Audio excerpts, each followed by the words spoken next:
কৃষ্ণর চরিত্র জগত পবিত্র করে হেন মনে মনে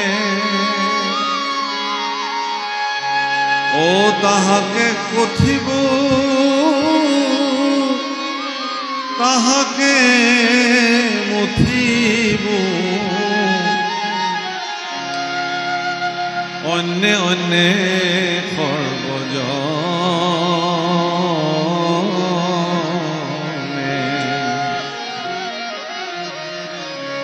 রাম এক প্রাণ হুয়া অশ্রদ্ধায় খুয়া এরিব কর্কশবাদ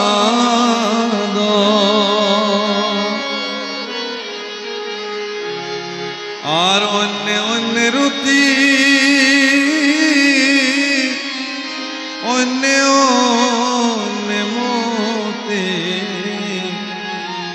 করিব আতে আহ্লাদ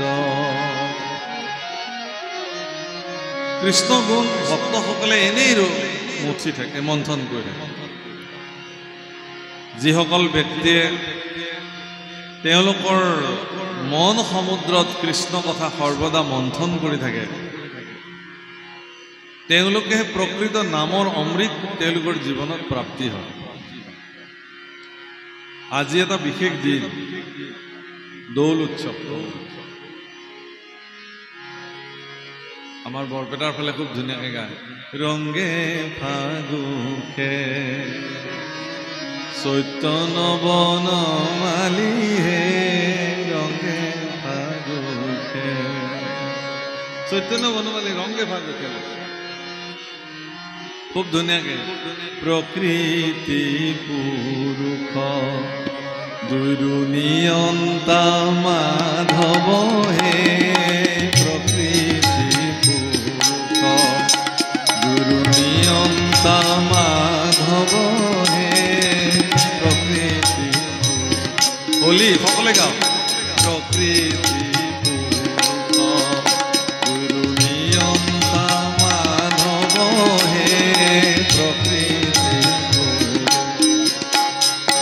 সমস্তৰে আত্মহৰি পৰম বান্ধব সমস্তৰে আত্মহৰি পৰম বান্ধব সমস্তৰে আত্মা হৰি পৰম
দৌল উৎসৱ প্ৰভুকল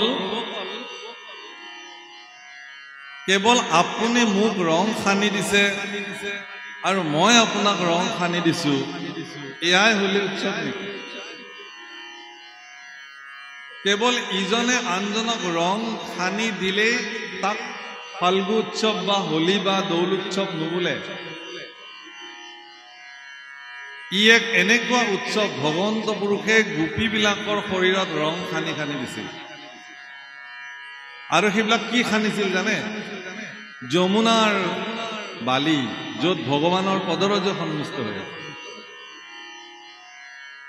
সুগন্ধিযুক্ত ফুলৰ পাপৰিবিলাক শুকুৱাই পেলাই গুড়া কৰি কৰি বালিৰ লগত সানি লৈছিল। চন্দন ঘঁহি ঘঁহি তাৰ লেপনবিলাক সানি দিছিল মানুহৰ গাত। আবিৰ দিয়া হৈছিল, গুলাল দিয়া হৈছিল, কেশৰ দিয়া হৈছিল, সেন্দুৰ দিয়া হৈছিল, হৰিদ্ৰা মানে হালধিৰ গুৰি দিয়া হৈছিল। সেইবিলাকৰ সংমিশ্ৰণ কৰি সকলোৰে গাত অলপো বাকী নৰখাকে ৰং সানি দিয়া হৈছিল। বৰ্তমান ফাগুন মাহত বায়ুমণ্ডলত পচোৱা বতাহত যিমানবিলাক বীজাণু থাকে, সেই বীজাণুৱে আমাৰ শৰীৰৰ ছালত সংক্ৰমণ হ'ব পাৰে, বেমাৰ হ'ব পাৰে। সেইকাৰণে প্ৰকৃতিগত এই তত্ত্বৰ দ্বাৰা এক বিশেষ ঔষধি আবিৰ নিৰ্মাণ কৰি মানুহৰ গাত সানি দিয়া হৈছিল, যাতে তেওঁলোকৰ শৰীৰত বাহ্যিক কোনো ধৰণৰ বেমাৰে তেওঁলোকক স্পৰ্শ কৰিব নোৱাৰে। কিন্তু এতিয়া পেট্ৰকেমিকেল যিবিলাক একেবাৰে শেষৰ অধুক্ষেপ, gasoline, petrol, diesel, kerosene, vitamins, plastic গৈ গৈ যিমান অধুক্ষেপ ৰয়, তাতে কিছুমান ৰাসায়নিক দ্ৰব্য মিলাই যিবিলাক মাজেণ্টিক বা কালাৰ, আৰ্টিফিচিয়েল ৰং বৰ্তমান বজাৰত উপলব্ধ হৈছে, বিদেশৰ পৰা আহিছে, সেইবিলাক মানুহৰ গাত এনেকৈ সানি দিছে এমাহলৈকে ৰং নাযায়। আৰু সেইবিলাক ৰঙে মানুহৰ শৰীৰত বেমাৰ মুক্ত কৰিব দূৰৰ কথা, ডাঙৰ ডাঙৰ বেমাৰে তেওঁলোকক লম্ভিব পাৰে। উল্টাহে হৈছে। সেই প্ৰভুসকল সেইবিলাক নহয়, সেইবিলাকেৰে ৰং উৎসৱ নহয়। গোপীসকলক ভগৱানে তেওঁলোকৰ গাত ৰং সানি দিছিল, আৰু ভগৱানে স্বহস্তে তেওঁলোকৰ গাত ৰং সানি দিয়াৰ কাৰণে গোপীবিলাকৰ মনৰ ভিতৰত যিটো আনন্দ, সেই আনন্দটো উৎফুল্লিত হৈ উঠিছিল, তেওঁলোক ৰঙীন হৈ গৈছিল। অৰ্থাৎ ই এক এনেকুৱা উৎসৱ যে এই ৰঙৰ উৎসৱে আপোনাৰ ভিতৰত থকা নিৰানন্দখিনিক নাশ কৰি আনন্দৰ ফল্গুধাৰা যদি উন্মুক্ত কৰিব পাৰিলে, সেই উৎসৱটোৰ নামহে ৰঙৰ উৎসৱ, হোলীৰ উৎসৱ। যেতিয়ালৈকে আপোনাৰ মনৰ ভিতৰত থকা ৰংখিনিক উদ্ভাসিত কৰিব নোৱাৰে, তেতিয়ালৈকে সি উৎসৱ হ'ব নোৱাৰে। ইয়াত দুটা বস্তু যুক্ত হৈ আছে। আমাৰ নামনিৰ ফালে, বিশেষকৈ আমাৰ বৰপেটাৰ ফালে, গোৱালপাৰাৰ ফালে দৌল উৎসৱৰ আগদিনা মেঘদাহ কৰা হয়। মানে এটা খেৰৰ পুঁজি বনাই তাত অগ্নি প্ৰজ্বলিত কৰা হয়। দুটা কাৰণ আছে। হোলী শব্দৰ অৰ্থটোৱে হ'ল যে সেই দিনটোতে হোলিকা দাহন হৈছিল, অৰ্থাৎ হিৰণ্যকশিপুৰ ভনী হোলিকাৰ এটা বৰ আছিল যে তেওঁ অগ্নিয়ে নাশ কৰিব নোৱাৰে। সেইকাৰণে প্ৰহ্লাদক যেতিয়া চূড়ান্ত শাস্তি ঘোষণা কৰিছিল যে অগ্নিত পুৰি পেলোৱা হওক, তেতিয়া হোলিকাই কি কৰিছিল? প্ৰহ্লাদক কোলাত তুলি লৈছিল আৰু অগ্নিৰ কাঠৰ বিচনাত বহিছিল আৰু অগ্নি সংযোগ কৰি দিয়া হৈছিল। দাও দাওকে অগ্নি জ্বলিছিল আৰু সেই অগ্নিয়ে প্ৰহ্লাদৰ এডাল নোমো হানি বিঘিনি কৰিব নোৱাৰিলে, কিন্তু হোলিকা তাতে বিনাশ হ'ল। কিন্তু তেওঁতো বৰ আছিলে, তেওঁ অগ্নিত দাহ নাযায় বুলি। কেনেকে গ'ল? প্ৰভুসকল ভগৱানৰ পৰা প্ৰাপ্ত, দেৱতাসকলৰ পৰা প্ৰাপ্ত যদি কিবা বৰ আপোনালোকৰ জীৱনত পৰি আছে, ঈশ্বৰৰ কৃপাত যদি আপোনাৰ শৰীৰত কিবা বিশেষ শক্তি আছে, কিবা কাম কৰিব পৰা যদি সামৰ্থ্য আপোনাৰ আছে, সেই কাম কৰাৰ সামৰ্থ্যতাখিনিক আপুনি যদি সমাজৰ অকল্যাণৰ কাৰণে ব্যৱহাৰ কৰে, তেতিয়াহ'লে সেইদিনাখনেই তাৰ শক্তিটো বিনাশ হয়। গতিকে আপোনাৰ ভিতৰত ভগৱানে দিয়া কাম কৰাৰ যিখিনি শক্তি, সেইখিনিক আপুনি যিমানে কল্যাণকাৰী কামত ব্যৱহাৰ কৰিব, তাৰ শক্তি সিমানে বৃদ্ধি পায়। হোলিকাই অকল্যাণৰ কাৰণে ব্যৱহাৰ কৰিলে কাৰণে তেওঁৰ সেই শক্তিটো নাইকিয়া হৈ গ'ল, অগ্নিত তেওঁ দাহ হৈ গ'ল। এই যে হোলিকা নাশ হৈ গ'ল, প্ৰহ্লাদ অগ্নিৰ পৰা বাচি গ'ল, তাৰ কাৰণে সমস্ত লোকে আনন্দত কৰিছিল, ভিতৰৰ পৰা ৰঙৰ উৎসৱ আৰম্ভ হৈছিল। সেইকাৰণে হোলীৰ লগত ই সম্পৰ্ক, সেইকাৰণে হোলী বুলি কয়। হোলিকা দাহন প্ৰভুসকল, আমাৰ বৰপেটাৰ ফালে আপোনালোকে দেখিছে যে পুৰা হোলীৰ উৎসৱ আৰম্ভ হৈছে। সকলোৱে ওপৰৰ ফালৰ পৰা ওপৰলৈকে, আকাশৰ ওপৰলৈকে ৰং ছটিয়াইছে, যাৰ গাত পৰে পৰিব। হোলীৰ ৰং দিয়াৰ নিয়ম আছে। যদি মোতকে জ্যেষ্ঠজন হয় তেতিয়াহ'লে মই তেওঁক প্ৰথমতে প্ৰণাম কৰিব লাগিব আৰু সেই আবিৰ বা গুলাল তেওঁৰ চৰণত প্ৰথমতে অৰ্পণ কৰিব লাগিব আৰু তেওঁক আজ্ঞা লৈ পেলাই তেওঁৰ কপালত মই এটা তিলক আঁকি দিব পাৰোঁ। জ্যেষ্ঠজনক ৰং দিয়াৰ ব্যৱস্থা। আৰু কনিষ্ঠ যদি হয় মোতকে, মৰমৰে তাৰ গালত বা শৰীৰত মই ৰং সানি দিব পাৰোঁ। আৰু সমসাময়িক বন্ধু মিত্ৰ একে বয়সৰ হ'লে খুব ফূৰ্তি কৰি পেলাই ৰং উৎসৱ পালন কৰা। কিন্তু আজিকালি দেখা গৈছে যে ডাঙৰ সৰু বুলি কোনো চিন্তাপ নাই, যোনে যাকে তাকে যেনে তেনে ৰং প্ৰদান কৰিছে। এই সৌজন্যতা যেতিয়ালৈকে নাথাকিব ই উৎসৱলৈ পৰিণত নহ'ব। সেইকাৰণে ৰঙৰ উৎসৱ হোলী বা ফাগুই আপোনাৰ মোৰ সকলোৰে ভিতৰত থকা নিৰানন্দখিনি নাশ কৰি ভিতৰত থকা আনন্দৰ ফলকুধাৰা উন্মুক্ত কৰক। সিদিনাখনহে ই ৰঙৰ উৎসৱ হিচাপে বিবেচিত। এদিন নহয় নহয় প্ৰভু, গোটেই জীৱন আপুনি ৰঙীন হৈ থাকক, ভগৱানে আপোনাক কৃপা কৰক। ঈশ্বৰৰ কৃপাহস্ত আপোনাৰ শিৰত থাকিলে আপুনি ৰঙীন হৈ যাব। গতিকে আজিৰ এই পবিত্ৰ ফাল্গুৎসৱৰ বা ৰঙৰ উৎসৱত আপোনালোক সকলোকে হাৰ্দিক শুভকামনা জনালোঁ, ভগৱানৰ ওচৰত প্ৰাৰ্থনা কৰিলোঁ যে আপোনালোক প্ৰত্যেকৰে জীৱনৰ নিৰানন্দখিনি নাশ হৈ যাওক আৰু আনন্দবিলাক উন্মুক্ত হওক, চিৰদিন আপোনালোক ৰঙীন হৈ থাকক। এই প্ৰাৰ্থনা আৰু আশীৰ্বাদ সকলোকে নিবেদন কৰিলোঁ। হীৰা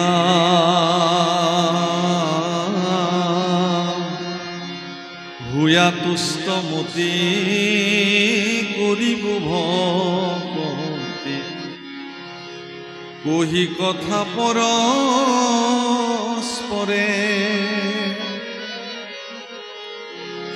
আর তেবেশে সমস্ত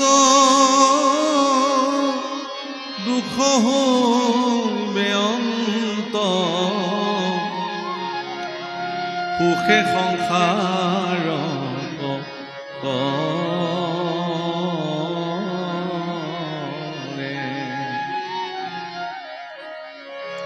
পাছে একচিতি করন্তে ভকতি, ফুলকে মায়ার বন্ধ,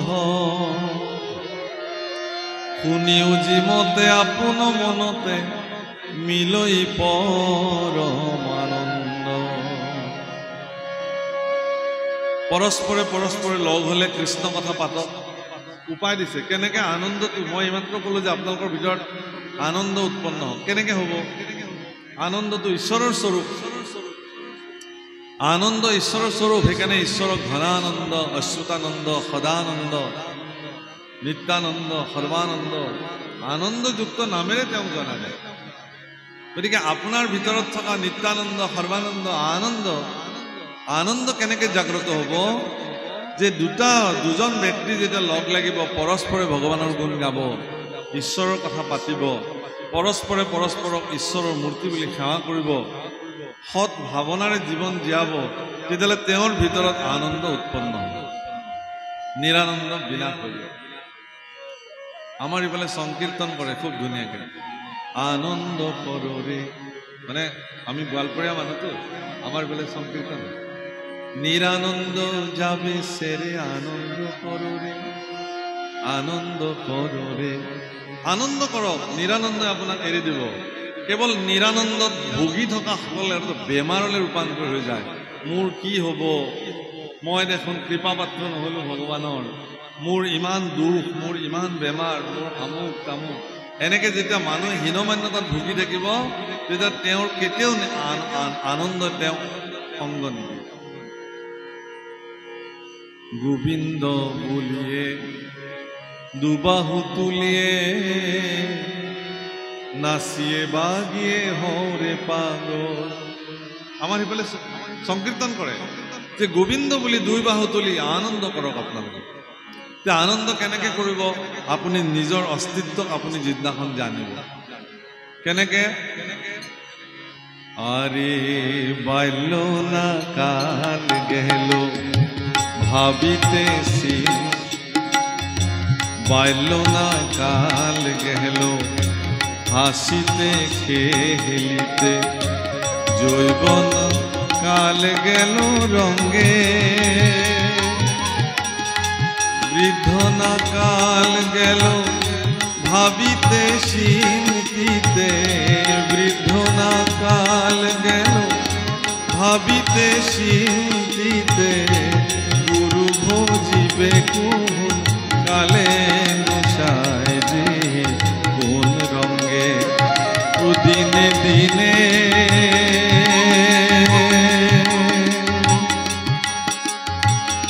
খুশিয়া পহরিবে রঙ্গিলা দালানের মাটি গোসায় যে কোন রঙ্গে।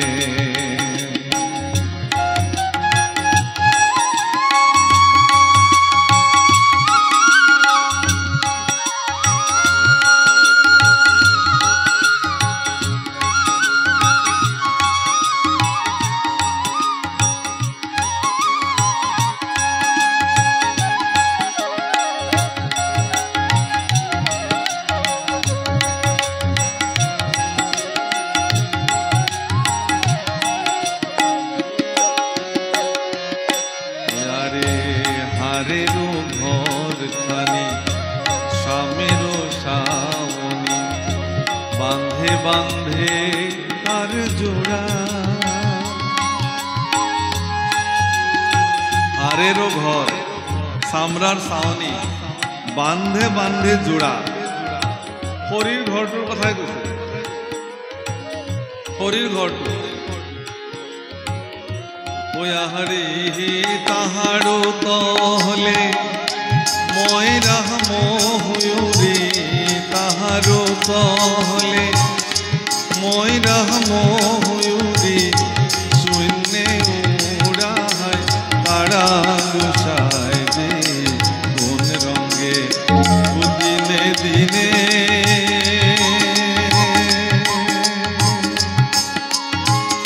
খুশিয়া পহরিবে রঙ্গিলা দালানের মাটি গোসায় যে কোন রঙ্গে, বান্ধিছেন ঘর ভিটা মিথ্যা দ্বন্দ্ব বাদে গোসায় যে কোন রঙ্গে, ও দিনে দিনে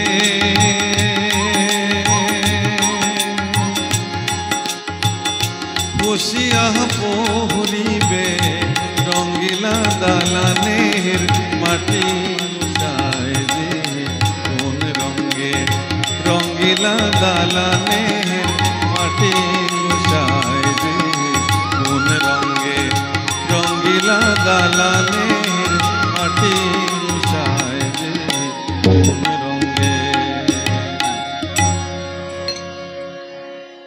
রঙ্গিলা দালান মানে ঘৰ, খুব ৰাজপ্ৰাসাদ। মানুহে যেতিয়া ঘৰ সাজিবলৈ পৰিকল্পনা কৰে, প্ৰথমতে তেওঁ এগৰাকী আৰ্কিটেক্ট ইঞ্জিনিয়াৰ ওচৰলৈ যায় আৰু তেওঁ এটা ধুনীয়া ডিজাইন কৰি দিয়ে আৰু এইটো তেওঁ পচন্দ কৰিলে এইটো ঘৰটো সাজে। সেই ঘৰটোৰ এটা তাৰ আয়ুস কাল থাকে যে এই 100 বছৰলৈকে থাকিব। কিন্তু 100 বছৰ হোৱাৰ দিনা ঘৰটো ব্লাষ্ট হৈ নাযায়। কিন্তু যিদিনাখনৰ পৰাই চিমেণ্ট বালি ৰদ এইবোৰ লগ লাগি গ'ল আৰু শুকুৱাই টাইট মাৰিলে, তাৰ পিছ মুহূৰ্তৰ পৰাই তাৰ স্খলন আৰম্ভ হৈ গ'ল। এক মুহূৰ্ত তিল তিল তিল, এদিন গ'ল, দুদিন গ'ল, এমাহ গ'ল, এবছৰ গ'ল, ঘৰটো কিমান পুৰণি হৈছে, 30 বছৰ গ'ল, তেতিয়াহ'লে লাহে লাহে ডেমেজ হৈ আহিছে। 50 বছৰ গ'ল ডেমেজ হৈ আহিছে শিশুটো জন্ম হোৱাৰ লগে লগে মানুহে সোধে কেতিয়া জন্ম হ'ল বোলে 11টাত হৈছে এতিয়া কেইটা বাজিলে বোলে 1টা বাজিলে এই যে 2 ঘণ্টা 3 ঘণ্টা পাৰ হৈ গ'ল শিশুটো 2 ঘণ্টীয়া শিশু 3 ঘণ্টীয়া শিশু তাৰ মানে কি সেই শিশুটোৱে জন্ম লভি মৃত্যু নামৰ তাৰ খুঁটিটোলৈকে ইতিমধ্যে সি 2 ঘণ্টা আগবাঢ়িলে আসল কথা এইটো আছে গতিকে ৰংগিলা দালান এদিন লাহে লাহে লাহে লাহে তিল তিল তিল তিলকে সকলোৰে পৰি যায় এই ঘৰটো মোৰ এই শৰীৰটো হাড়ৰ ঘৰ চামৰাৰ ছাউনি জোৰা আছে বান্ধে বান্ধে ইয়াৰ ভিতৰত ময়ৰা ময়ৰি শব্দৰ অৰ্থ কি ময়ূৰ আৰু মানে মতা ময়ূৰ দুযোৰ এহাল মতা ময়ূৰ ময়ূৰীৰ কথা কৈছে মানে মোৰ ভিতৰত থকা জীৱ আৰু প্ৰকৃতি শৰীৰটো প্ৰকৃতি আৰু জীৱটো বা আত্মাটো পুৰুষ এই পুৰুষ ৰূপী আত্মা এই প্ৰকৃতি ৰূপী শৰীৰটোক চেতন কৰি ৰাখিছে যেতিয়ালৈকে ৰাখিব তেতিয়ালৈকে ঠিকে থাকিব সেইকাৰণে ইয়াৰ আগতে কোৱা হৈছিল যে প্ৰকৃতি পুৰুষ দুইৰো নিয়ন্তা মানুহ এজন আৰু ওপৰত পৰমাত্মা বহি আছে তেওঁৰ নিৰ্দেশতে এই প্ৰকৃতি ৰূপী শৰীৰটোত আত্মা প্ৰৱেশ কৰিছিল আৰু তেওঁৰ নিৰ্দেশতে এদিন এই শৰীৰটোক পৰিত্যাগ কৰি তেওঁ গুচি যাব তেতিয়া কেৱল হব শৰীৰটো মাত্ৰ পৰি থাকিব যেতিয়া পৰি থাকিব এই হব শৰীৰটোক কাঠৰ লগত বাঁহৰ লগত সমান কৰি মানুহে জ্বলাই মানুহে যেতিয়া বিয়া খাবলৈ যাব তেতিয়া একদম কোনে কিমান দামী শাৰী পিন্ধিব পাৰে মেখেলা চাদৰ পিন্ধিব পাৰে কাপোৰ পিন্ধিব পাৰে অলংকাৰ পিন্ধিব পাৰে আৰু বিয়া ঘৰৰ ৰভা তলত বহিও ইজনে সিজনক চাইছে কোনে কাৰ লগত তুলনামূলকভাৱে বেছি দামী কাপোৰ অলংকাৰ পিন্ধিব পাৰে এটা প্ৰতিযোগিতামূলক অৱস্থা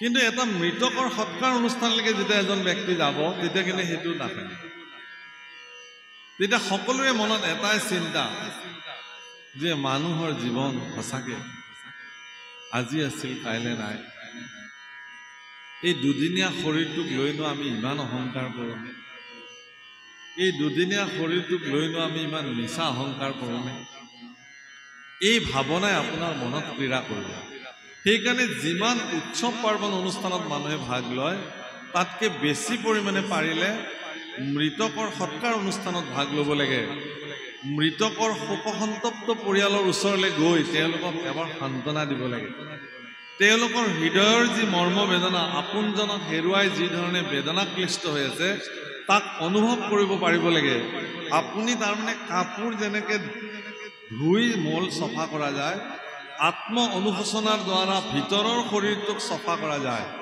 আপুনি যেতিয়া কোনোবা দুখী ব্যক্তিৰ লগত গৈ তেওঁৰ সমভাগী হ'ব পাৰিব তেতিয়া আপোনাৰ ভিতৰত থকা সকলো প্ৰকাৰৰ যিবিলাক মানে দুৰাচাৰী চিন্তা অহংকাৰী চিন্তা সেইবিলাক কি হৈ যাব নাশ হৈ যাব এইটো বহুত ভাল এটা উপায় প্ৰভু ৰামচন্দ্ৰ আৰু ৰাৱণ আপোনালোকে যদি তুলনামূলকভাৱে দেখে যে ৰাৱণ বহু পৰিমাণে উন্নত আছিল ৰামতকে বয়সৰ ফালৰ পৰা ডাঙৰ জ্যেষ্ঠ জাতিগত জন্মস্বত্বভাৱে ৰাম ক্ষত্ৰিয়ত জন্ম হৈছিল ৰাৱণ ব্ৰাহ্মণ কুলত জন্ম নৈষ্ঠিক ব্যৱস্থাৰ দ্বাৰা তেওঁ জীৱন নিৰ্বাহ কৰিছিল পৰাক্ৰমী বলশালী ধনী কুবেৰক তেওঁ বান্ধি থৈ দিছে নিজৰ লগত বাহুবলী পৰাক্ৰমী ইমানবিলাক থকাৰ পিছতো ৰাম কিন্তু এদিন কি হৈ গৈছে ৰামৰ হাতত এদিন ৰাৱণ নিধন হৈছে